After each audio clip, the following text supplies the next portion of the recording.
మార్గశిర మాసంలో గురువారానికి ఎంతో ప్రాముఖ్యత ఉంది. మాసంలో గురువారం చేసిన పూజ లక్ష్మీదేవికి ఎంతో ఆనందకరమైనటువంటి వ్రతము, ఎంతో ఆచరించడం ఎంతో శ్రేష్టము. ఈ వ్రతానికి లక్ష్మీదేవి ప్రీతికరమైనదని పురాణాలు పేర్కొన్నాయి.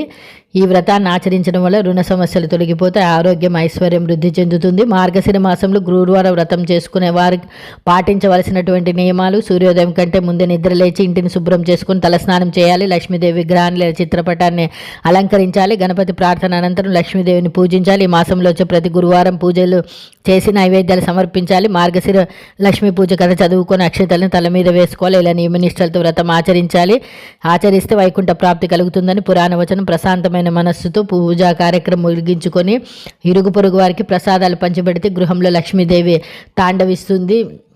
ఈ రోజున చిన్నారులను దూషించకూడదు, దండించకూడదు. పెద్దలతో మన్ననగా ప్రేమగా ఉండాలి. సాయంకాలం గడపకు రెండు వైపులా దీపాలను ఉంచాలి. దాన ధర్మాలు చేయాలి. ఎవరితోనూ ఘర్షణ దిగకూడదు. ఉపవాసం ఉండి లక్ష్మిని పూజిస్తే ధనధాన్య పౌత్రాదులతో వర్ధిల్లుతుంది.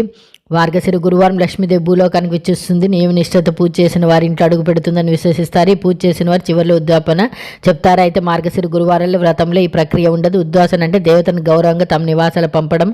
లక్ష్మీదేవిని ఇంట్లో ఉండిపోవాలని కోరుకోవాలి కానీ వెళ్ళమనకూడదు. అందువల్ల ఉద్వాసన చెప్పకూడదని పండితులు చెబుతారు. గురువారాన్ని కొందరు లక్ష్మీ గురువారం వారం అని కూడా అంటారు.